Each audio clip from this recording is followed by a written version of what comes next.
Hello. Let me ask you something today. Do you think we're alone in the universe? I mean, it's a pretty huge place, like mind-bogglingly huge. Too huge to really comprehend. And I'm not going to try to bother giving you the scale of the universe, but let's just agree that it's huge, okay?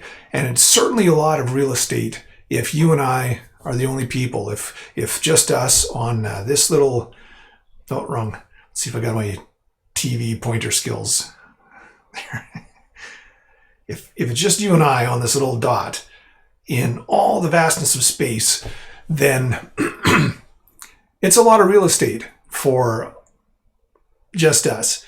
You're probably familiar with this photo. It was taken by Voyager as it was speeding off to explore the galaxy about 4 billion miles away, I think it was. Carl Sagan waxed poetic about it when he said, "Our planet is a lonely speck in the great enveloping cosmic dark.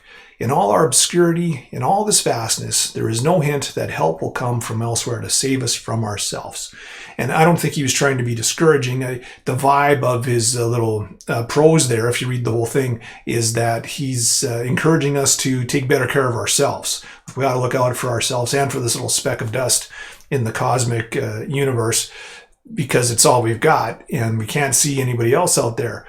And it's a good sentiment. But the thing I struggle with is I'm not so sure we can take care of ourselves. I actually wrote a song about it a long time ago, which I'm sure you've never heard. But the lyric says, you say, save the whales, save the sea, save the ozone, save the tree, save the Amazon and the chimpanzee. But who will save you and who will save me? And what can I say? I had an obsession with rhyming back then, but I stand by the idea I was trying to convey. I'm not so sure that we can take care of ourselves. And that's why when I look at this little speck, let's see if I get it right this time. Yeah. When I look at this little speck in the galaxy, it makes me believe that there's got to be more to it. The universe, that is. Like, how can the whole place just be empty? People will tell you it's all a fluke. And I mean, it's a fluke of cosmic proportions if it is. First of all, stuff blew up real good. And every time I think about this, I always want to know, where did the stuff come from? If you're telling me that the universe started because stuff blew up real good, I'm just curious to know, where did the stuff come from? Well, it was just there, seems to be the common assumption. And I think we call that confirmation bias, that the Big Bang happened, so there was an explosion. And therefore, there was something there to blow up. It's science. And, the universe is expanding, people say, and there's microwaves and stuff. So obviously it all started by blowing up. Maybe, but that's still confirmation bias. And I'd still like to know, where did the stuff come from? So stuff blew up. And then there's this tiny blue dot that we see on the screen here. And somehow we got oceans happening on this little blue dot because comets and meteors were dropping off ice and doing water delivery. And then there was some amino nitrites that really enjoyed the water. And so they decided to form into peptides. And the rest, as they say, is history. Wasn't long before the peptides wanted more out of life. And so they started making amoebas. And amoebas, well, they wanted more out of life too. So they started turning into fish. And the fish were not happy with the water because, I don't really know why, but they wanted to get up on the land. So they started turning into frogs and lizards. And then the lizards were roaming around and they're like, the earth is boring, so I want to get up there in the sky. And they started growing wings and things, and they became birds. And everything was pretty cool, except all these deer were wandering around everywhere. And they're like, man, if we keep breeding and eating all the grass, there's going to be no grass left. So some of us better turn into wolves. And that's what they did. So they turned into wolves and they started eating the deer. And the fish wanted to get in on that. So they started turning into sharks. And so the sharks started eating some fish. And then the other fish, they were just stupid and they didn't turn into sharks because they liked getting eaten. And that's how we all got here, apparently. But like I said, I'm just curious. I mean, science can explain the how of evolution could possibly have taken place, even though it's the flukiest fluke of all time. And I mean that quite literally, that not in a million years could something so fluky as evolution ever take place. And that's why science says that there has to be billions of years. And because it's the only way something so fluky could ever occur. Not even, the math is just really bad, okay? I just want to say that. I would never take that bet on evolution. Never, ever, ever. Not something I'd bet on. If you just gave me the odds, okay? Like if you didn't try to browbeat me with science, but you just said, okay, here's the probability of what I'm telling you, that all these things happened and all these complex systems came about. Here's the probability, the chances of it occurring. I would say, no, man. I'm sorry. That just, but this is what I'm told. And so, okay. But the question that remains in my mind is why? If stuff was living in the ocean, why did it want to go on land? Was there some guppy version of Columbus that just needed to explore? Mom, there's a wide world out there and I got to find out. I got to somehow, look, it might take eons and eons, but you tell my kids and their kids after that, we got to get lungs happening because I need to get out of the water. And I don't know. Of course I'm being silly here, but why? What was the motivation? How did they know there was trees and stuff growing up there? So they needed a complete digestive system. And why did life start wanting to eat each other? Like how did they know we need to thin out the herd? I just have these questions, and maybe the how too. Like how did those single cell organisms know what to turn into? How did raptors or whatever know the kind of muscles they would need in their to wrap around their shoulders, and the kind of new bones they would need in order to be light enough and strong enough and have it's amazing what hummingbirds do. Like how did they know, and feathers and how they're all interlinked and all that. How did they know they needed that stuff in order to get out of the ground and be able to fly? I don't have anything really against the theory of evolution, even though the odds of it being true are literally astronomically low. The main problem I have is the insistence that all this complex and interwoven systems could have happened at random. And I have a lot more respect for someone who believes that the planet or the universe or just life in general has some kind of collective consciousness. I find that idea a lot easier to buy into than all of this stuff could just happen by chance, because everything we see just screams design. Entropy is what we observe in nature. Well, entropy, what's you getting fancy on us? Well, entropy broadly means disorder or uncertainty in a system. It's the degradation of matter and energy in the universe to the ultimate state of inert uniformity, or kind of nothingness. Process of degradation or running down or a trend of disorder. James R. Newman, who I don't know who that is, but he said, entropy is the general trend of the universe towards death and disorder. And this is the truth of what we observe in nature. Stuff decays. It doesn't become more complex. It doesn't, it gets overgrown with weeds, and it rusts and it erodes and it breaks down and it turns into dust. The only way that stuff becomes more complex is when someone who knows what they're doing fixes stuff, or they keep it running, or they tend the garden, or they combine things in just the right way to create something more complex and wonderful. Or if things do randomly come together, what we tend to observe is that they end quickly and violently, and in reactions that lead to a loss of energy, or chaos, disorder, entropy. So again, if the planet is intelligent somehow, I could buy into that a lot more than just random stuff happened and complex ecosystems were the result. For me, the more acceptable answer is that there's someone out there in this vast universe who is super smart and crazy powerful. And this little blue dot isn't the only thing, and we aren't the only bit of life there. Why not? Why couldn't there be? It's a huge, huge place. Why couldn't there be someone crazy smart and super powerful out there who knows what's going on?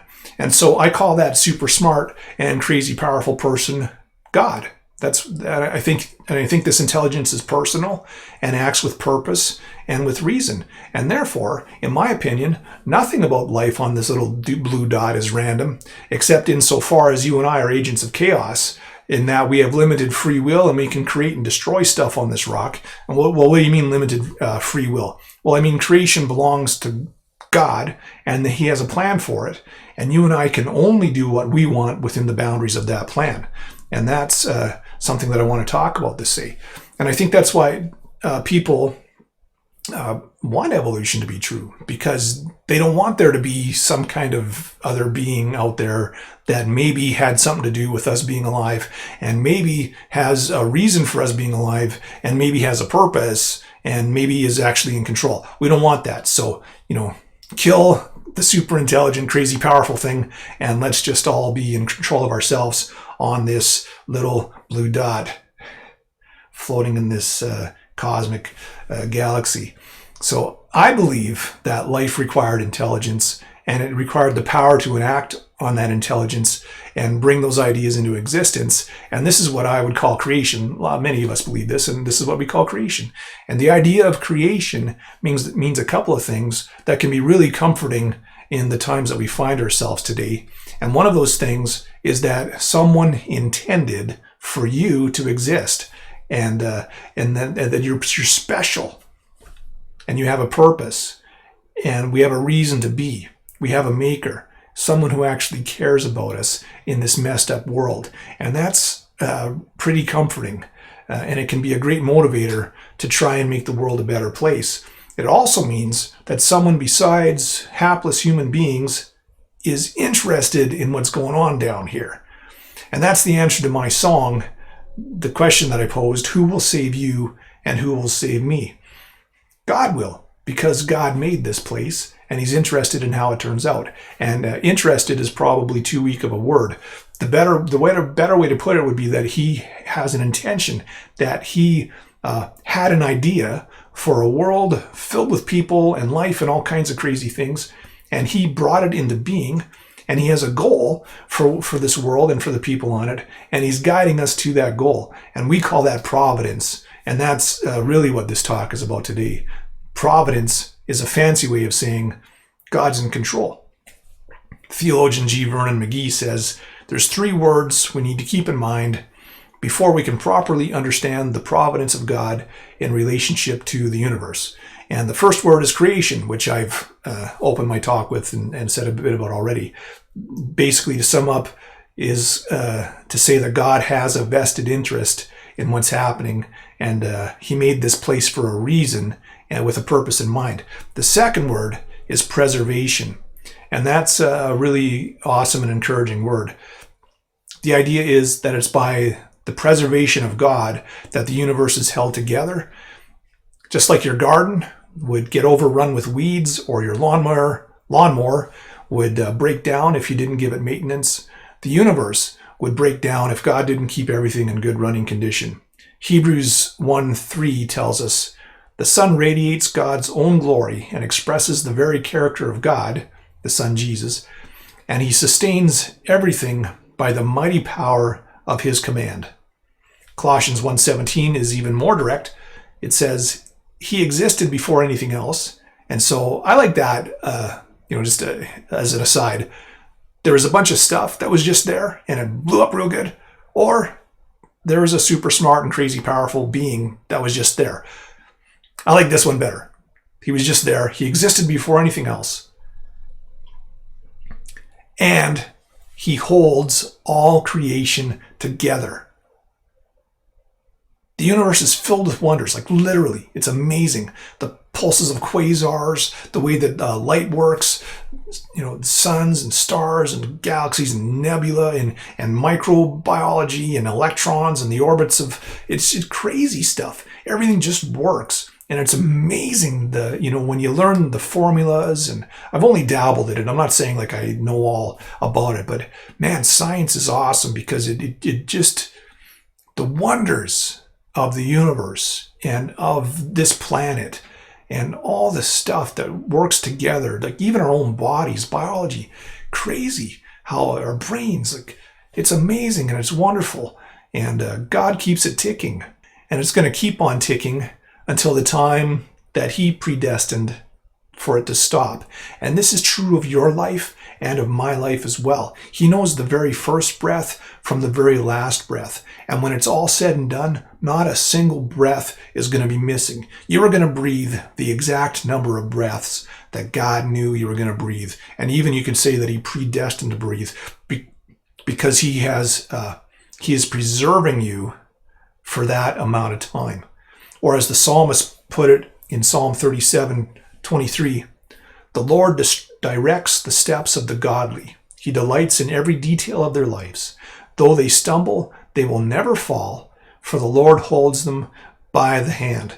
And there's a chorus that's based on that scripture, and it goes like this. In the time of trouble, God will uphold them. God will preserve them. God will sustain them. In the time of trouble, God will lift them up. So rejoice. Your steps are ordered of God. He preserves his creation. And the third word is providence itself. And here's a theological definition. Providence is the means by which God directs all things, both animate and inanimate, seen and unseen, good and evil, toward a worthy purpose, which means his will must finally prevail. Or, as the psalmist said in Psalm 103:19, the Lord has made the heavens his throne. From there he rules over everything. In Ephesians 1:11, Paul tells us that God makes everything work out according to his plan. And I'm convinced that this super smart and crazy powerful intelligence that I call God is running the universe today, friends. And even though there are some that think that it slipped out from under him, I'm pretty sure he's still in control. Providence means to provide. When Abraham was up on the mountain with Isaac, you're maybe familiar with this story, that God had asked Abraham to sacrifice his son.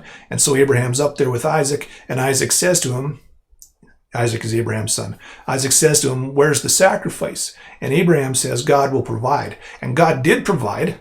So this is what we're talking about, providence. God did provide. There was a ram there caught in the thicket, and they offered that up because God didn't want human sacrifice. He's never wanted that. This was, it was a test, and it was also a symbol of when he would give Jesus, that God would provide Jesus, the Lamb of God who takes away the sin of the world. He provides for our sin to be taken away.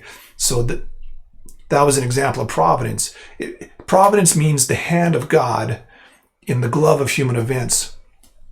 When God is not at the steering wheel, he's the backseat driver. He's the coach who calls the signals from the bench.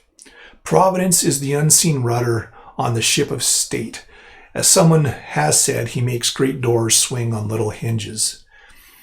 Believe this. All the rulers of this world are the tools of God. For example, Pharaoh. You know the story of Pharaoh and Moses. Pharaoh wants all the little babies killed, all the little boys, Hebrew boys, killed. And he executes this order. So they're supposed to go. This is terrible. It's awful. And because of this awful thing, these babies being murdered, Moses is set afloat on the Nile, just as Pharaoh's daughter is going out to have a bath. She sees this basket. She sends her slave to get it. She opens the basket, and maybe God gave Moses a little pinch because Moses starts crying, and her heart at hearing a little baby crying goes out to him, and so she raises him as her own. And later on, Moses kills a man. Terrible. He has to flee for his life. And through a bunch of other events, much later he comes back to Egypt, and he leads the Hebrews to freedom. Every single part of this was used by God to accomplish his purpose, to eventually fulfill his destiny for a nation. Did God tell Pharaoh to kill all the babies? Did God make Moses kill a man? No. But God worked through these things to bring about his purpose and his will. This is providence. God directs all things, good, evil, whatever. He uses it all to bring about his will and his purpose for his creation. That's providence. The invisible hand of God working all the time in all of his creation to bring about his purpose and his will.